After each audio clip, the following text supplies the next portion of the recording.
Action. Part 2 coming up. Let's check the dough. Whoa, look at that. It has pretty much doubled in size. So now I get to touch it. You see it's a little spongier now.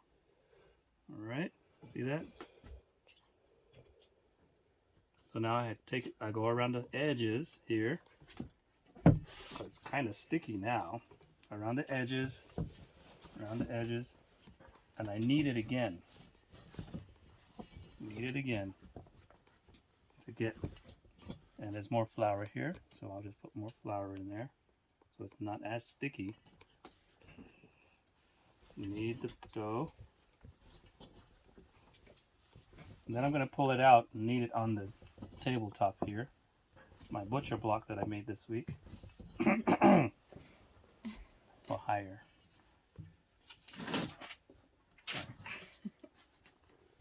And I'm going to put some flour. Perfect. Alright. Onto the board. I'm going to tip it out. And there we go. There's my bowl. My ball. Knead it a little bit more. Because we're making rolls. So I don't really have to knead it so much. Because each individual ball or roll will get kneaded by itself. I mean, as I do them. Okay, sometimes you have some scragglers. So usually I take my hand size, and pull it and tear off a piece. Then I put them aside, and I just continue doing that. It's kind of sticky, so you put more flour. And as I go along, I continue kneading because it gets bigger, and it starts to stretch. Everything stretches. So how I knead it with my palms. Okay, so I'm going under and push, and under and push, and under and push it. So I'm not really using my fingers like this, like some people like to do. Wrong. Use your palms. You can turn it, knead it, push, pull it, push, pull it and push. All right. So I will show you. Let me just stretch it out a little bit more. Now, if I was making a loaf, this would be the perfect thing to do, to keep doing this until the air comes out. You see, that's air. But we're not doing the loaf right now, so I won't teach you about the loaf. So we have that. And we just take off pieces, put them there so they can sit. And take off the pieces.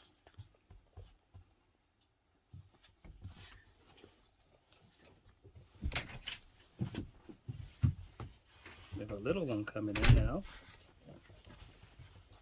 And I'll show you how to knead the ball. Okay, so I'll put this to the side for a little while, and I'll show you how to knead each one. So what I like to do is I put it down. That's basically the same technique as I used with the big one. So I take it and I go around at least maybe 10 times, just so it gets the shape that I want and the texture and the feel that I want it to be. I go around and around and around and around, and you can see that it's taking shape. And put it in my hand.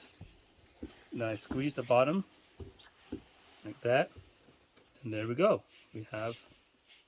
I learned this from my mom from making roti. You know what roti is? Mm-hmm. There you go. And we just, boom. No idea what roti is. Roti is a flatbread. Indian flatbread. East Indian flatbread. So we just keep going around and around and around. And you can actually add oil at this time to your hands if you want to lessen the stickiness onto your hands. And I've already greased a couple pans to put these. When I say grease, I've just put olive oil on the bacon cookie sheets. And you see me reaching for the extra flour that's sitting around, and just continue kneading it. Okay, and you can do it in your hand if you want instead of the board. but my hand is not as solid as the board. Just do that. Put it back in your hand. Twist, pinch it. You're pinching the top. You're pinching it. Pinch, pinch, pinch, and then flatten it out. And then with this part, your side of your palm, you're rolling it so you get the shape that you want. All right? And that's how you do that part. And this will probably make maybe 20 rolls, maybe more. We're at 5 right now. I have 5 already taken apart. And then we'll put it on the cookie sheet again for another maybe 15 minutes because it's going to rise again. Okay, this one's a little smaller, but that's okay. It won't be small when it's done cooking. Bacon. Maybe Faith can have that one. So again, see, you're pulling, pushing, pulling, pushing. I need more flour. More flour. Oh, okay. Thank you. Okay, here we go for the effect.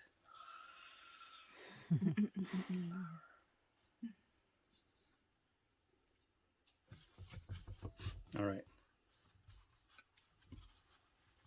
And you just continue doing that. Continue doing that. Pinch it. And there you go. You have your ball, your rolls. So now I'm going to place those onto my cookie sheets or bacon sheets. Put them on there.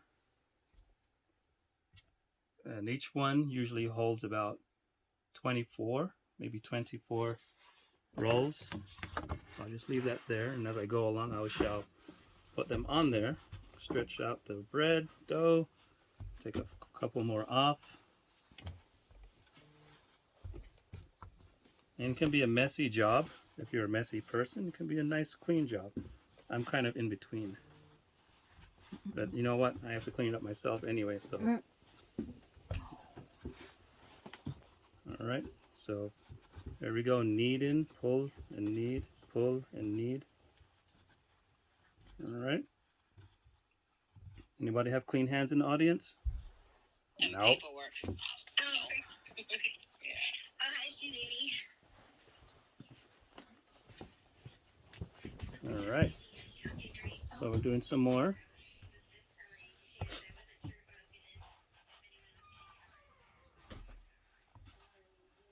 I think you can see that's the same thing's gonna be pretty redundant for you guys to watch me do the whole thing. But if you want to watch, that's fine by me.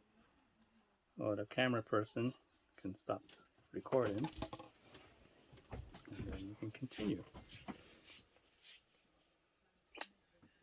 All right, so we are back, and we have our rolls all made. We have 12 on this one, and 8 on the other tray back there. So what I do is I cover it with the wet rag again because it's gonna the rolls are gonna raise again.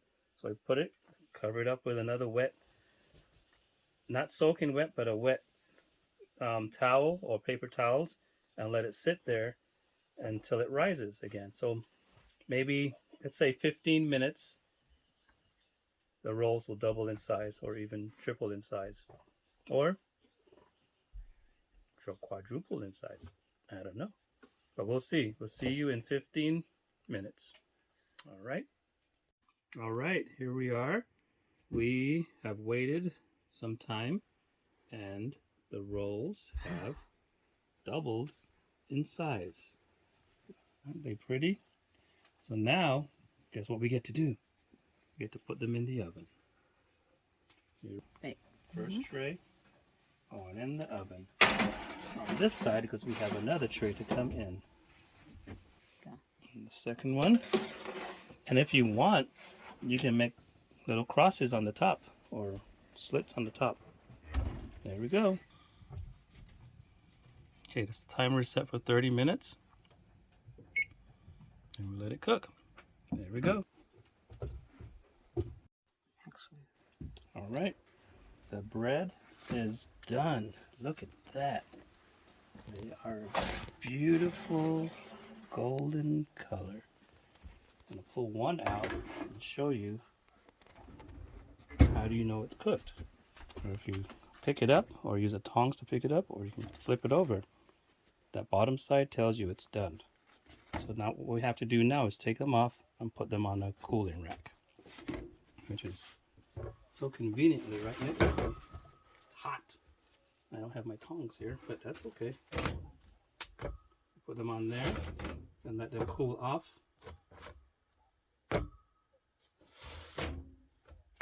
They're pretty soft, but they're pretty hot. And they'll be ready to eat tomorrow morning if you so desire. You can toast them, put your favorite toppings on them, jam or olive oil or peanut butter. Slice them in half. You can even make a little burger patty with them. And there we go. Finished product. And remember the bottom, not burnt, but brown. All right, so there we go.